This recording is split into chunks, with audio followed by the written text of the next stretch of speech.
अस्सलाम वालेकुम। आज जो है वो हम लोग करेंगे question number 17 elementary linear algebra की 1.1 एक्सरसाइज का। अब जो है रेगुलर बेसिस पे हम इसका काम किया करेंगे। आज जो है वो इसका हम लोग 1.1 जो है ना वो एक्सरसाइज के क्वेश्चन जो हैं वो कंप्लीट कर लेंगे। 16 तक आगे हो गए हैं। क्वेश्चन नंबर 17 देखें। क्वेश्चन नंबर 17 की स्टेटमेंट है कि आपने कोई भी सिंगल एलिमेंट्री ऑपरेशन अप्लाई करना है गिवन मैट्रिक्स पे। आर्गुमेंटेड मैट्रिक्स आपको दी हुई है, उसके ऊपर कोई भी एलिमेंट्री ऑपरेशन सिंगल यानी एक ही ऑपरेशन निकालना है आपने, ऐसा कि जो upper side upper left corner है यानी यहाँ पे 1 आ जाए। कोई भी ऐसा ऑपरेशन अप्लाई करना है आपने। इसमें आपके पास 17 और 18 में यही है, सारा दोनों में यही काम है। अब अगर हम 17 का ए पार्ट देखें तो यहाँ पे मेरे पास 3 है, यहाँ पे 2 है, यहाँ पे 0 है। अगर मैं इनको चेंज करने के लिए R1 प्लस 2R2 कर लूँ, यहाँ पे अगर हम ऐसे भी हाँ हम लोग के दिमाग में आता है कि जी हम लोग इसको इसमें से माइनस करें फिर भी यहाँ पे 1 बन जाएगा, लेकिन यहाँ पे 1 नहीं बनेगा, फिर -1 बनेगा। लेकिन हमें क्या चाहिए, हमें चाहिए +1। तो हम क्या करेंगे, ऑपरेशन अप्लाई करेंगे। R2 हमारे पास ये होती है, ये सारे जो ऑपरेशंस हैं वो हमने फर्स्ट ईयर में किए थे, उसी से हम लोग अब ऑपरेशंस लगाएंगे कि ये R1 है, ये R2 है, ये R3 है। यहाँ से R2 को हम 2 से मल्टीप्लाई करेंगे और R1 में ऐड कर लेंगे। जब R1 में ऐड करेंगे तो हमारे पास ये सोल्यूशन आ जाएगा। तो हमने ऑपरेशन कौन सा, उन्होंने कहा था एक ही ऑपरेशन लगाना है और सिर्फ आपने अपर लेफ़्ट कॉर्नर पे क्या बनाना है, 1 बनाना है। तो वो क्या हो गया, वो बन गया, यानी क्वेश्चन कम्प्लीट हो गया। नेक्स्ट हम इसका बी पार्ट करेंगे। इसके बी पार्ट को देखें। बी पार्ट में हमारे पास है 0 -1 -5 0 2 -1 3 2 1 4 -3 3। अब यहाँ पे भी हम लोगों ने सिंगल ऑपरेशन लगाना है। अगर हम देखें तो हमारे पास जो थर्ड रो है उसमें 1 है ना स्टार्ट पे, तो अगर हम इंटरचेंज कर दें रो 1 को रो 3 से तो फिर भी हमारे पास क्या आ जाएगा, 1 आ जाएगा स्टार्ट पे। तो हमने सिंपली इंटरचेंज किया है रो 1 को रो 3 से, तो हमारे पास इसका आंसर आ जाना है। वो आप लोग मैंने ऑपरेशन लिख दिया, आप लोगों ने इसको इधर चेंज करके आंसर लिख लेना है। नेक्स्ट क्वेश्चन नंबर 18 है। 17 और 18 की स्टेटमेंट एक ही थी कि आपने जो है इधर 1 ही बनाना है। अब यहाँ पे देखें 18 में हमारे पास ये मैट्रिक्स दिया है और ये भी साथ लिखा हुआ है कि आपने 1 ऐसे बनाना है कि जो आपका फर्स्ट रो होगी ना, किसी भी रो में आपके पास जो है ना वो फ्रैक्शन ना बन रही हो। पीछे वालों में भी हम लोग जो ऑपरेशंस लगाते हैं तो हम जब 1 करते हैं ना, हम लोग अपनी आसानी के लिए हम लोग क्या करते हैं, जो हमारे पास फर्स्ट नंबर होता है ना हम उसके साथ डिवाइड कर लेते हैं। लेकिन अगर मैं इधर यहाँ पे सबको 3 के साथ डिवाइड करती तो फिर यहाँ पे फ्रैक्शन बन जानी थी, इसलिए मैंने फ्रैक्शन ना बनाने की वजह से इसको 3 पे डिवाइड नहीं किया। अब यहाँ पे देखें तो मेरे पास जो फर्स्ट रो है उसमें सारे के सारे मल्टीपल्स हैं 2 के। अगर मैं इसे 2 से डिवाइड कर दूँगी तो फ्रैक्शन भी नहीं बनेगी और मेरे पास फर्स्ट पे क्या आ जाएगा, 1 आ जाएगा। वही काम कर लिया। नेक्स्ट हमारे पास है बी पार्ट। बी पार्ट में अगर हम लोग देखें 7 -4 -2 2, ये हमारे पास एलिमेंट्स दिए हुए हैं मैट्रिक्स के। यहाँ पे हम लोग अगर देखें तो 7 में से अगर रो 1 में से रो 3 माइनस करें, 7 - 6 1 आ जाएगा, यानी R1 प्लस R3 कर लें तो हमारे पास आंसर जो है वो इसका स्टार्ट पे 1 बन जाएगा। इट्स मीन हमारा जो क्वेश्चन नंबर 18 का बी पार्ट था वो भी कंप्लीट हो गया। अब हम करेंगे क्वेश्चन नंबर 19। क्वेश्चन नंबर 19 की स्टेटमेंट है find the value of k for which the given matrix give augmented matrix corresponds to consistent linear system.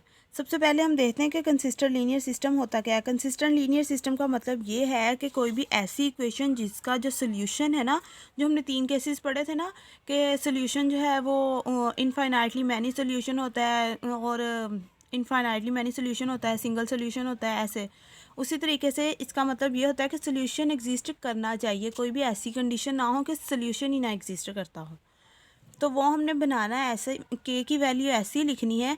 ये हमारे पास ऑगमेंटेड मैट्रिक्स है ना, ऑगमेंटेड मैट्रिक्स हम लोगों ने पीछे क्वेश्चंस किए हैं, तो हम लोगों ने कहा था जो लास्ट वाली वैल्यू होती है वो इक्वल के इधर वाली साइड की होती है और ये हमारे पास ए जो है वो एक्स के साथ का कोफिशेंट होता है, ये जो है वो हमारे पास बी के साथ का कोफिशेंट होता है, वाई के साथ का, और ये वैल्यूज़ बी होती हैं, यानी बी का मतलब है इक्वल की दूसरी इक्वल के आगे हमारे पास जो वैल्यूज़ लिखी होती हैं वो होती हैं। ये हमने पीछे क्वेश्चंस में कर चुके हैं। अब यहाँ पे हमारे पास उन्होंने ये दिया हुआ है, हम लोगों ने इसको चेंज करना है। के की वैल्यू निकालनी है कि ऐसे ही निकालना है कि लीनियर सिस्टम का जो है वो कंसिस्टेंट हो, यानी उसका सोल्यूशन एग्जिस्ट कर रहा हो। सब में आपने एक ही प्रोसीजर करना है। जब भी आपको कोई भी ऐसी स्टेटमेंट आ जाए, आपने सबसे पहले जो है ना उसको ऐसे करना है कि उसके नीचे जो है ना वो 0 0 बने कहीं ना कहीं। ठीक है। अब यहाँ पे देखें अगर R2 माइनस 4R1 करें, यहाँ पे 0 आता है, R2 माइनस 4R1 करें तो हमारे पास यहाँ पे 0 हो जाएगा, यहाँ पे 0 हो जाएगा, आगे रह जाएगा 8 माइनस 4 के 18। अब अगर मैं इस आर्ग्यूमेंटेड मैट्रिक्स को लीनियर सिस्टम में चेंज करूँ जो हमने पीछे क्वेश्चंस में किया हुआ है, तो 1 के साथ x आएगा, सेकंड वाली वैल्यू के साथ y आएगा, तीसरी वैल्यू जो है वो इक्वल के इधर वाली साइड पे आएगी। इसी तरीके से यहाँ पे भी हमारे पास होगा। ठीक हो गया। अब यहाँ पे हमारे पास जो है हम लोग क्या करेंगे, कंसिस्टेंट है, इसका मीन जो है वो सिस्टम का सोल्यूशन जो है वो एग्जिस्ट कर रहा है। अभी यहाँ पे हमारे पास दो कंडीशंस बनती हैं। एक तो ये कि 8 माइनस 4 के जो है वो y से अगर y के साथ मल्टीप्लाई है इज़ इक्वल टू क्या आएगा, 18 आएगा। अब यहाँ पे हमारे पास जो है वो अगर हम लोग देखें कि 0 इज़ इक्वल्स टू 18 आए तो वो क्या होता है, नॉट फुलफिल कंडीशन होती है, 0 कौन सा 18 के इक्वल होता है। इसका मतलब ये हुआ कि ये वाली वैल्यू जो है ना वो कभी भी हमारे पास 0 के इक्वल नहीं हो सकती। अगर हम ये निकाल लें कि k की ऐसी वैल्यू जो हम इधर पुट करें तो हमारे पास आंसर 0 आएगा, तो वहाँ पे सोल्यूशन क्या होगा, इनकंसिस्टेंट होगा। ठीक है, यानी कि हम लोग क्या करेंगे कि हम लोगों ने देखा 8 minus 4 k equal to 0, it's mean this value will be equal to 0, और ये क्या हो जाएगी, हमारे पास कॉन्ट्राडिक्शन हो जाएगी। अब हम वैल्यू फाइंड करेंगे ऐसी कि अगर 8 माइनस 4 के को इक्वल टू 0 रखें तो आंसर क्या आता है, 8 इज़ इक्वल्स टू 4 के and k is equals to 2 answer आ गया। एट दिस पॉइंट हमारा जो सोल्यूशन जो है वो क्या होगा, गिवन सिस्टम का इनकंसिस्टेंट होगा, यानी वो सोल्यूशन फाइंड नहीं होगा। इसलिए हम क्या करेंगे कि हम लोग कहेंगे कि हम लोग इधर से इस पॉइंट से अपना सोल्यूशन बनाएंगे कि हमारे पास कोई भी k की ऐसी वैल्यूज़ जो 2 के इक्वल नहीं है, वो जो हमारे पास गिवन आर्ग्यूमेंटेड मैट्रिक्स है उसको कंसिस्टेंट लीनियर सिस्टम में चेंज करती हैं। ठीक है, ये देखें ना, k 2 आया, आपने क्वेश्चन, ये आपका था सिंपल सा क्वेश्चन। जो आगे वाला क्वेश्चन है ना, क्वेश्चन 19 का बी पार्ट, सेम 20 के वैसे ही क्वेश्चन है। आपने सबसे पहले जो है, ये प्रोसीजर सेम है कि आपने सबसे पहले जो है ना रो ऑपरेशन अप्लाई करके ज़ीरोज़ बनाना है नीचे वाली रो में, बनाने के बाद उसको आर्ग्यूमेंटेड मैट्रिक्स को लीनियर में चेंज करना है, चेंज करने के बाद यहाँ से कंडीशंस अप्लाई करनी स्टार्ट करनी है।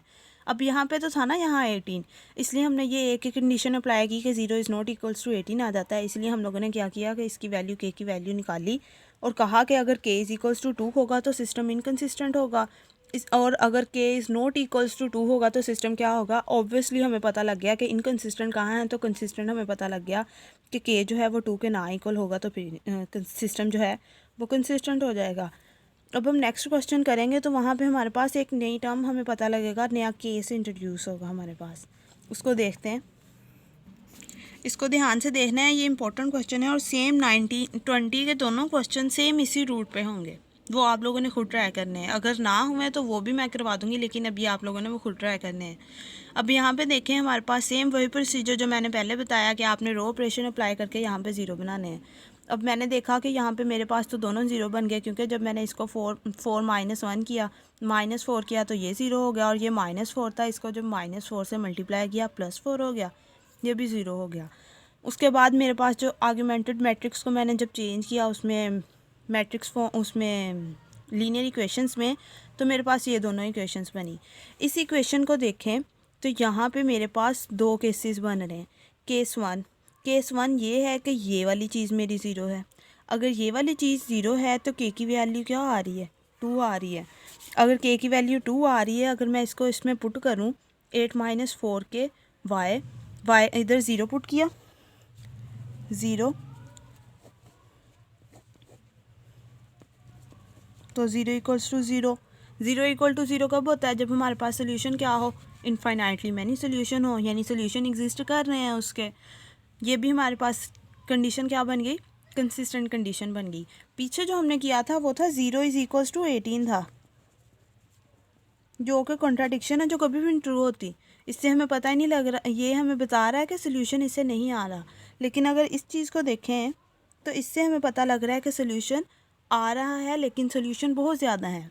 अब हमारे पास केस 2 क्या बन रहा है, केस 2 ये है कि 8 माइनस 4 के जो है वो नॉट इक्वल टू 0 हो, लेकिन y इक्वल टू 0 हो।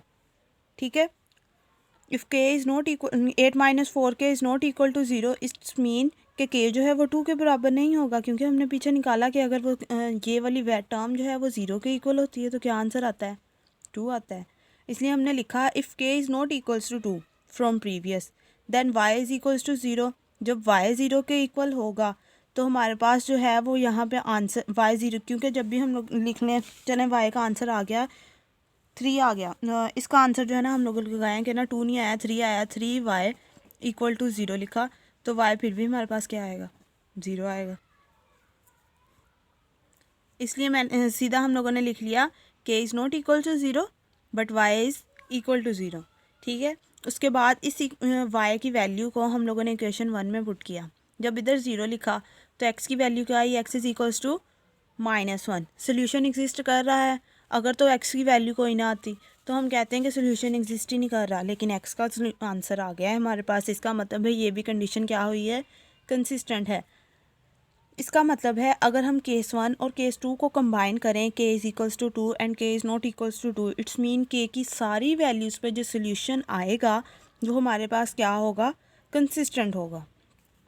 ठीक हो गया। अगर हम इन दोनों केसेस को, आप आगे जो क्वेश्चन नंबर 20 करेंगे, मैं फिर से बता रही हूँ, क्वेश्चन नंबर 20 जो है वो सेम क्वेश्चन नंबर 19 के बी पार्ट की तरह है। आपने उसमें ऐसे ही 2 केसेस बनेंगे, उसमें आपने एक को रखना है पहले 8 माइनस जो आपके पास के का टर्म, के वाली टर्म होगी उसको इक्वल टू 0 रख के उसका आंसर निकाल के आपने चेक करना है। दूसरी टर्म आप लोगों ने लेनी है वाई वाली, उसको इक्वल टू 0 रखना है और एक्स का आंसर निकाल के देखना है। इससे जो है वो आप लोगों को पता लग जाएगा कि आपका आंसर आ रहा है कि नहीं आ रहा। अगर तो दोनों में हमारे पास कंसिस्टेंट की फॉर्म बनेगी तो हम कंबाइन कर लेंगे, लेकिन जिसमें अगर नहीं बनेगी तो हम जिसमें सिर्फ कंसिस्टेंट होगा वो वाली लिख लेंगे। ठीक है, आपने इसी प्रोसीजर को फॉलो करके क्वेश्चन नंबर 20 ट्राई करना है। इसके बाद जो है वो एक्सरसाइज 1.1 राउंड अबाउट कंप्लीट होगी जो उसके क्वेश्चन करने वाले थे। अब हम 2.1 को कंप्लीट करेंगे नेक्स्ट लेक्चर में। आप लोग क्वेश्चन नंबर 20 जो है वो ट्राई कीजिएगा। अल्लाह हाफिज़।